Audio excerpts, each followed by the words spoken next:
రవి శృతి బయటికి వెళ్ళి ఇంట్లోకి రాగానే రెండు అందరూ కూడా చపాతీ చేశాను తిందురు రండి అని చెప్పేసి అయితే మీనా అడుగుతూ ఉంటుంది. సారీ అక్క, నేను బయట తినేసి వచ్చాము అని చెప్పేసి అయితే వాళ్ళ చెల్లి శృతి ఏమో అంటూ ఉంటుందన్నమాట. అక్కడే ఉన్న బాలు ఏమో చేతిలో ఉన్న పళ్ళని అయితే ఒక్కసారిగా టేబుల్ మీదకి అయితే గట్టిగా ఎత్తేస్తాడనమాట. ఎత్తేసరికి అక్కడ ఉన్న రవి వాళ్ళ అమ్మ వాళ్ళందరూ కూడా ఒక రీసౌండ్ వినేసరికి ఏంటిది అని చెప్పేసి అయితే బాలు వాళ్ళ అన్నయ్య వాళ్ళందరూ కూడా చూస్తూ ఉన్నారనమాట. సారీ వదిన, మీరు తినేయండి, మేము బయట తినే వచ్చాము అని చెప్పేసి అయితే అంటూ ఉంటున్నాడు అనమాట రవి. ఓకే అని చెప్పేసి అయితే మీనా పళ్ళక ఉంటుంటే అక్కడ ఉన్న బాలు ఏమో చపాతీలు మీనా దగ్గర తీసుకొనేమో తినరా అని చెప్పేసి అయితే అంటూ ఉన్నాడనమాట.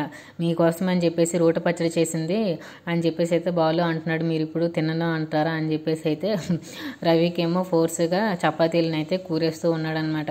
ఆగండి అని చెప్పేసి అయితే మీనా వీళ్ళందరూ కూడా అనుకుంటున్నారనమాట.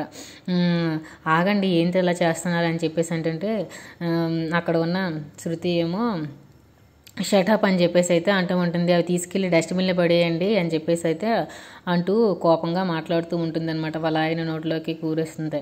ఆగండి, నీకు కూడా కూరేస్తానని చెప్పేసి అయితే వాళ్ళు ఏమో ఇంకో చిన్ని చపాతీలు తీసుకెళ్ళి శృతి నోట్లో పెట్టబోయాడనమాట. స్టాప్ ఇట్ అని చెప్పేసి శృతి అనేసి వీళ్ళ డస్ట్బిన్లో పడేసేయండి చపాతీలు అనేసరికి చాలా బాధ అనిపిస్తుంది. నాకు if you like this video please like, share, subscribe.